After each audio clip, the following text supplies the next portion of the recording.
Hello प्यारे साथियों, मैं आशीष कुमार आप सभी का स्वागत करते हैं आपके अपने लर्निंग प्लेटफॉर्म एनवाईसी एकेडमी पर। डियर स्टूडेंट्स, आप सभी प्यारे साथी बेहतर होंगे। आप सभी जल्दी से सेशन को लाइक और शेयर कर दीजिए। बहुत जल्द हम लोग जो है एक बहुत ही शानदार क्लास शुरू करने वाले हैं और आप सभी ने अगर कल की वीडियो नहीं देखी है तो आप उस वीडियो को ज़रूर देख लें, क्योंकि उसमें मैंने फिजिक्स चैप्टर भौतिक विज्ञान के मापन चैप्टर को पूरी तरह से मैंने उसमें कराया हुआ है। मूल राशियों के विषय में, मूल मात्रकों के विषय में, सदिश राशियाँ, अदिश राशियाँ, इसके अलावा मात्रकों की पद्धतियाँ और दूरी के जितने भी मात्रक होते हैं उन सब के विषय में मैंने कल की वीडियो में डिस्कस किया है।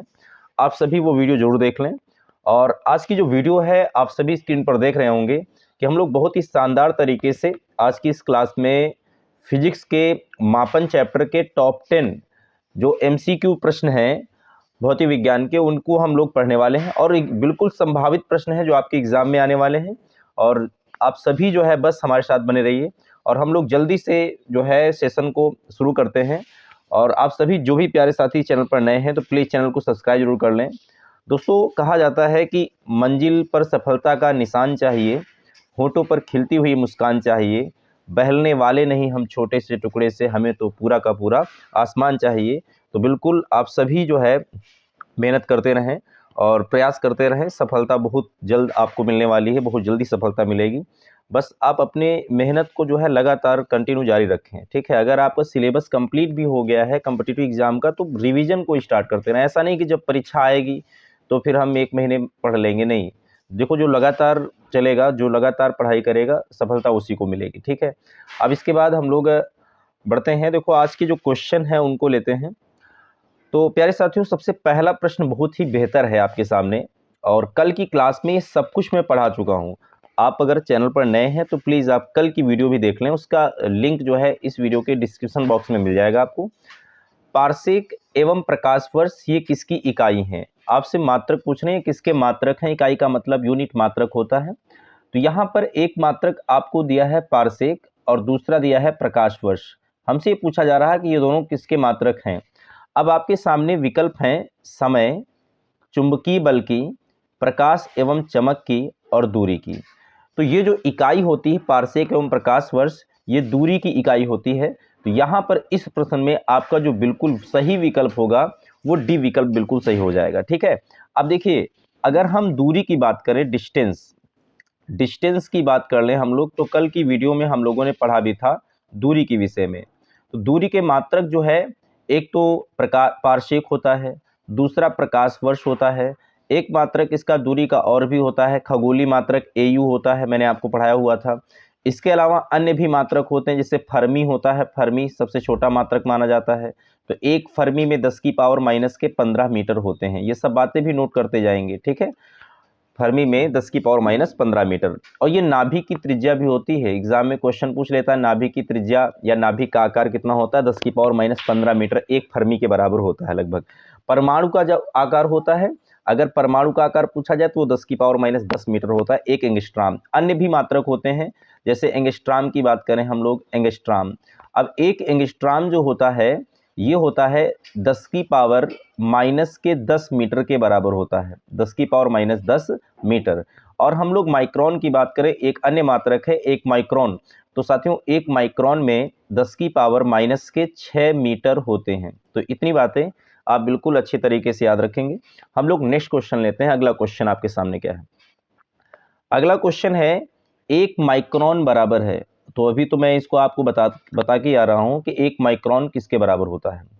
देखो, विकल्प यहाँ पर है। पहला विकल्प है आपका 1/1000 मिलीमीटर, 1/100 मिलीमीटर और 1/10 मिलीमीटर और 1/10,000 मिलीमीटर।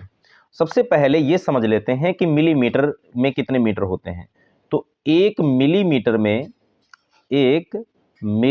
में 10 की पावर माइनस 3 मीटर होते हैं, 10 की पावर माइनस 3 मीटर में। अब यहाँ पर एक माइक्रोन में हमसे पूछा जा रहा है, तो माइक्रोन को हम कुछ ऐसे प्रसिद्ध करते हैं, एक माइक्रोन में 10 की पावर माइनस 6 मीटर होते हैं। अब यहाँ पर ऐसा कौन सा विकल्प है जिससे 10 की पावर माइनस 6 बन जाएगा? देखो, हम पहले विकल्प को जरा देखें साथियों। तो स्टूडेंट्स, आप देखेंगे तो पहला जो विकल्प है इसमें 1/1000 है। 1/1000 को अब मिलीमीटर है तो मिलीमीटर को हम 10 की पावर -3 क्या लिख देंगे, मीटर लिख देंगे, ठीक है। अब नीचे के 1000 को हम 10 की पावर 3 लिख देंगे और फिर ये 10 की पावर -3 ऊपर है ही और ये मीटर हो जाएगा। अब नीचे का 10 की पावर 3 जब हर से अंश में जाएगा तो ये 10 की पावर फिर से -3 हो जाएगा, तो दोनों ऐड होकर के हो जाएंगे 10 की पावर -6 मीटर, और यही 10 की पावर -6 मीटर जो होता है यही होता है एक माइक्रोन, जैसा कि आप सभी देख भी रहे हैं, ठीक है। तो हमारा जो बिल्कुल सही विकल्प है वो ए विकल्प बिल्कुल सही हो जाएगा, ठीक है। अगला क्वेश्चन हम लोग लेते हैं। तो अगला क्वेश्चन आपके सामने क्या है, बहुत ही बढ़िया प्रश्न है और वीडियो को आप पूरा देखें, वीडियो को इसकी बिल्कुल ना करें, वीडियो को पूरा देखें। देखो जब वीडियो आप पूरा देखेंगे तभी आपको सारे क्वेश्चन, सारे कंसेप्ट, कैसे क्वेश्चन करने हैं हम ये तक आपको बताते हैं, तो ये सारी बातें आपको समझ में आएंगी। यहाँ पर सुमेलित कीजिए, हमसे कह रहे हैं कि निम्न को सुमेलित कीजिए। एक तरफ आपकी राशियां दी हुई हैं और दूसरी तरफ जो है मात्रक दिए हैं। तो राशियों में सबसे पहले है ज्योति तीव्रता, फिर विद्युत धारा, नॉटिकल लंबाई। देखो ये क्वेश्चन बहुत बढ़िया होते हैं, इनमें अगर आपको एक दो भी आते हैं तो लगभग आपका क्वेश्चन मैच हो जाता है, ठीक है। अब ये क्वेश्चन देखने में बड़े होते हैं, इनको देख के डरना नहीं हमें एग्जाम में कि हम इनको देख लिए बहुत बड़ा क्वेश्चन है डर गए, नहीं। इनमें तो बस मैच करना है, एक दो, अगर चार हैं, चार में से दो आते हैं तो लगभग आपका क्वेश्चन सही होने के जो है पूरे 90% चांस होते हैं कि सही हो जाएगा। अब देखो आपको कितना भी यहाँ पर नहीं पता हो तो लंबाई तो आप जानते हैं कि लंबाई का क्या होता है, मीटर। यहाँ पर हम बात करें तो लंबाई क्या होता है, मीटर, ये होता है। अब विद्युत धारा क्या होता है, एम्पियर होता है। तो अब यहां से पता चल गया मतलब का डी का होगा 3 और बी का होगा 4। तो यहां पर कौन सा विकल्प ऐसा है जिसमें D3 और B4 हो, D3 और B4 होना चाहिए। तो यहां पर हम आते, देखो ये विकल्प आपका होता है यहां पर डी नंबर विकल्प में देखिए बी क्या है, 4 है और डी क्या है, 3 है। अब देखते हैं 2 1 और किसी विकल्प में तो है नहीं। अब और किसी विकल्प में आप देखो D3 नहीं है, तो D3 नहीं तो मतलब यही विकल्प सही होगा। और ऐसे भी आप देख लो A2 होना चाहिए, C1 होना चाहिए। तो ज्योति तीव्रता क्या होती है, कैंडिला होती है, आप जानते हैं, मैंने कल की वीडियो में पढ़ाया भी है। और C1 नॉटिकल क्या होता है, नॉटिकल दूरी का मात्रक होता है। तो देखो दो से ही ये प्रश्न सॉल्व हो गया। तो इसीलिए मैं बताता हूँ कि आपको ऐसे प्रश्न देख के बिल्कुल डरना घबराना नहीं है, आपको बस थोड़ा सा हौसला रखना है और अपना जो भी आप एक दो जानते हैं उनको लगाने का प्रयास करिए, ऐसे क्वेश्चन सॉल्व हो जाते हैं, ठीक है। तो कभी कभी क्या होता है, कुछ क्वेश्चन जितने भी स्टूडेंट्स होते हैं सिर्फ क्वेश्चन को लेके चलते हैं। देखो आप विकल्प को देखें, विकल्प इसीलिए दिया गया है कि ताकि आप वहां पर विकल्प सही लगाएं। बहुत सारे क्वेश्चन होते हैं जो विकल्प से सॉल्व हो जाते हैं, विकल्प को जरूर पढ़ें। हम लोग होता क्या है ना, क्वेश्चन पढ़ते हैं, इतना समय नहीं होता और क्वेश्चन पढ़ के जो है लीव कर देते हैं, ऐसा नहीं करना है। विकल्प को भी आपको पढ़ना है बहुत अच्छे तरीके से। अब इसके बाद हम लोग अगला क्वेश्चन लेते हैं। अगला क्वेश्चन आपका क्या है, निम्न में से कौन सी अविमीय राशि है। अविमीय राशि का मतलब ऐसी कौन सी राशि जिसकी कोई विमा नहीं है। तो देखो आपके सामने यहाँ पर विकल्प में है, विकृति है, श्यानता गुणांक है, गैस नियतांक है और प्लांक कांस्टेंट है। तो यहाँ पर जो बिल्कुल सही विकल्प है, अगर आपने 11th में जो है फिजिक्स पढ़ी हुई है तो वहाँ पर प्रतिबल और विकृति पढ़ाया जाता है और एक चैप्टर होता है वहाँ पर प्रत्यास्था, इलास्टिसिटी जिसको हम बोलते हैं। उस चैप्टर में प्रतिबल और विकृति के विषय में बताया जाता है। विकृति क्या होता है, जैसे कोई भी इलास्टिक वस्तु होती है, रबड़ वगैरह, उसको हम बढ़ाते हैं तो उसमें कोई ना कोई विकृति आ जाती है। कहने का मतलब अपनी प्रारंभिक लंबाई में नहीं आती है, तो लंबाई में वृद्धि या कमी जो होगी ऊपर रखेंगे और प्रारंभिक लंबाई नीचे रखेंगे। तो कहने का मतलब ये L/L ही बन जाता है। तो ये भी एक दूसरे को कैंसिल कर लेते हैं। तो जब इसका कोई मात्रक ही नहीं होता है और जब इसका मात्रक नहीं, तो जिसका कोई मात्रक नहीं उसकी विमा नहीं होती है, उसकी विमा नहीं होती है। तो यहाँ पर जो आपकी अविमीय राशि है वो विकृति होगा। ए विकल्प बिल्कुल क्या है, सही हो जाएगा, ठीक है। इसके बाद हम लोग नेक्स्ट क्वेश्चन लेते हैं। अगला क्वेश्चन आपका क्या है, अगला प्रश्न आपके सामने है, वायुमंडल से आपेक्षिक आर्द्रता नापी जाती है। देखो यहाँ पर दो क्वेश्चन बहुत ही बढ़िया हैं, आपको मैं बता दूं। पहला विकल्प है हाइड्रोमीटर, दूसरा है हाइग्रोमीटर, तीसरा है लेक्टोमीटर, चौथा है पोटेंशियोमीटर। तो यहाँ पर पोटेंशियोमीटर जो होता है ये तो होता है विभव मापी। क्या होता है, विभव मापी, ठीक, विभव नापते हैं इससे हम। लेक्टोमीटर क्या होता है आप जानते हैं, इससे हम दूध की शुद्धता को नापते हैं, दूध की शुद्धता, मिल्क प्योरिटी, इससे हम जांच करते हैं लेक्टोमीटर से, ठीक है। जब आप दूध लेकर जाते हैं तो डेयरी फार्म में होता है, जहाँ पर डेयरी होती है वहाँ पर लैक्टोमीटर होता है, उसी से दूध की शुद्धता को नापा जाता है। हाइग्रोमीटर हाइड्रोमीटर में बहुत ही कन्फ्यूजन होता है, और ये प्रश्न इसीलिए मैंने रखा है कि आपका ये जो डाउट होता है बार बार, ये लगभग खत्म कर दें हम आपका डाउट। देखो, हाइड्रो शब्द जो होता है जल से संबंधित होता है। अब यहाँ पर ये हाइग्रो है, आपेक्षिक आर्द्रता की बात कर रहे हैं, तो यहाँ इस प्रश्न का जो बिल्कुल सही विकल्प होगा वो होगा बी, हाइग्रोमीटर। आर्द्रता को हम हाइग्रोमीटर से नापेंगे, लेकिन हम हाइड्रोमीटर की बात करें तो हाइड्रोमीटर की बात करें तो जल का जो घनत्व होता है उसको हम हाइड्रोमीटर से नापते हैं। तो आप इस बात को नोट करते चलिएगा कि जल का घनत्व, डेंसिटी ऑफ वाटर किससे नापते हैं, तो जल का घनत्व हम हाइड्रोमीटर से नापते हैं। तो इस तरह से आपके ये भी मैंने 3 प्रश्न बता दिए, और जो इस प्रश्न का सही विकल्प होगा, आर्द्रता को हम हाइग्रोमीटर से नापते हैं। ठीक है, इस तरह से आगे बढ़ते हैं, अगला क्वेश्चन लेते हैं हम लोग। अगला क्वेश्चन आपका क्या है, कार्य का एसआई पद्धति में मात्रक है। एसआई मतलब अंतरराष्ट्रीय मात्रक प्रणाली, जो 1971 में आई थी, ये क्वेश्चन पूछा गया है। तो कार्य का एसआई मात्रक क्या होता है, तो साथियों पहला विकल्प है वाट, डाइन, न्यूटन और जूल। तो यहां पर जो बिल्कुल सही विकल्प है आपका वो होगा जूल। कार्य का मात्रक जूल होता है। अब देखो, वाट किसका मात्रक है, तो वाट जो मात्रक होता है ये होता है पावर का, शक्ति का मात्रक होता है। डाइन किसका मात्रक होगा, तो डाइन ये बल का मात्रक होगा, लेकिन बल का सीजीएस मात्रक पद्धति होगा। ठीक है, बल का सीजीएस पद्धति में मात्रक होता है। ठीक है डाइन। इसके बाद न्यूटन की बात करें तो न्यूटन भी बल का मात्रक है, और ये मात्रक होता है एसआई पद्धति में। किसका होता है, बल का। तो जूल जो होता है ये कार्य का मात्रक होता है। आप इसको बेहद अच्छे तरीके से तैयार रखेंगे। देखो, कार्य क्या होता है, कार्य W बराबर साथियों सूत्र होता है F इंटू डी, यानी बल गुणित विस्थापन। एक क्वेश्चन बहुत अच्छा आता है कि अगर कोई व्यक्ति अपने सिर पर जो है 1 कुंटल का बोझ लिए खड़ा है तो उसके द्वारा किया गया कार्य क्या होगा, तो कार्य शून्य होगा, क्योंकि वो खड़ा है। जब तक विस्थापन नहीं होगा ना तब तक कार्य शून्य माना जाता है।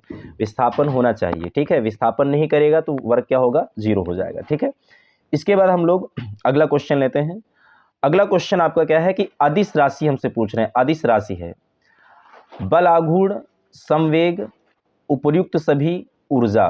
तो देखो, संवेग यहाँ पर अदिश राशि, सदिश और अदिश क्या होते हैं यहाँ पर समझने वाली बात है कि हमसे यहाँ पर अदिश राशि के विषय में पूछा जा रहा है कि आखिर अदिश राशि कौन सी यहाँ पर है। ठीक है, तो देखो, जो बल आघूर्ण है ये भी सदिश है, संवेग भी सदिश है, आवेग भी सदिश, उपर्युक्त सभी हो नहीं सकता।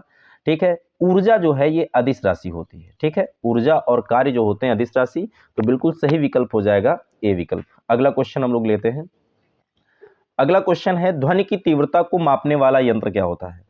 देखो, जो ध्वनि की तीव्रता होती है उसको हम किस यंत्र से नापते हैं, आपको इसका सही जवाब बताना है। बहुत ही इंपॉर्टेंट प्रश्न है, कई बार एग्जाम में पूछा गया है। तो ध्वनि की तीव्रता को मापने वाला यंत्र इसमें कौन सा होगा, ये आपको बताना है। देखो, जो ध्वनि की तीव्रता मापने का यंत्र होता है वो होता है ऑडियोमीटर।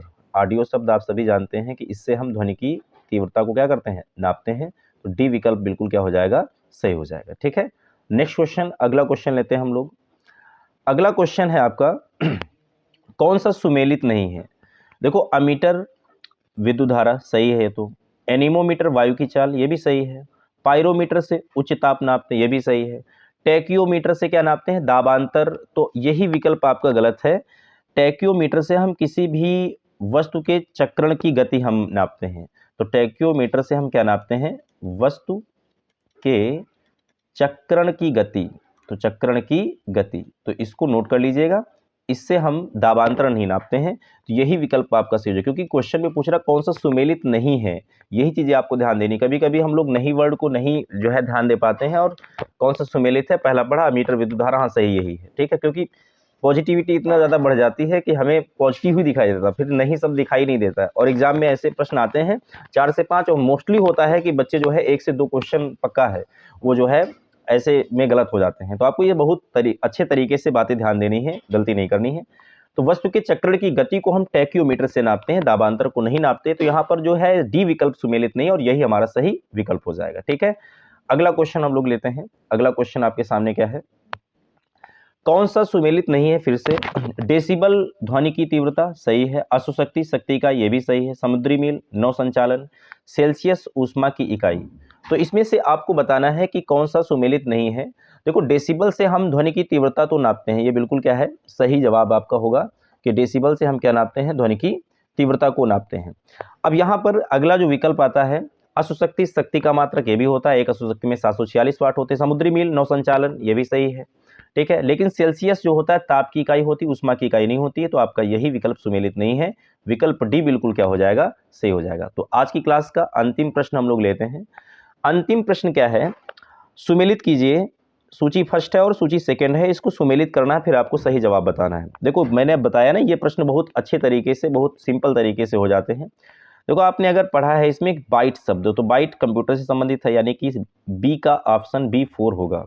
अब B4 आप ढूंढ लीजिए किसमें किसमें है, तो B4 C में भी है और B4 B में भी है, इसका मतलब D और A नहीं हो सकता, ये विकल्प होगा ही नहीं, ठीक है। इसके बाद हम आते हैं, तो अगला आता है रिक्टर। रिक्टर जो है भूकंप से संबंधित है, तो इसका मतलब C2, तो C2 किसमें? B4 C2 होना चाहिए, तो इसमें C3 आ गया देखो, ठीक है, C1 आ गया, तो ये विकल्प आपका नहीं होगा, तो C2 यानी कि C विकल्प आपका क्या हो जाएगा? सही हो जाएगा। अब हम बात करें तो A3 यानी क्यूसेक प्रवाह की दर जो होती है, और बार जो होता है ये वायुमंडलीय दाब यानी दाब का मात्रक होता है। तो इस प्रकार हमारा विकल्प कौन सा हो जाएगा? सही, C हो जाएगा। तो साथियों आज की क्लास में हम लोग इतना ही पढ़ने वाले हैं, और आपको बेहतर तरीके से क्लास समझ में आई होगी। आप चैनल पर नए हैं तो प्लीज़ आप चैनल को सब्सक्राइब जरूर कर लें, और सेशन को लाइक और शेयर जरूर करें। और आज की क्लास में हम लोग इतने रखते हैं, नेक्स्ट हम लोग फिर से जो है एक नई क्लास में एक नए शानदार वीडियो के साथ मिलेंगे। धन्यवाद।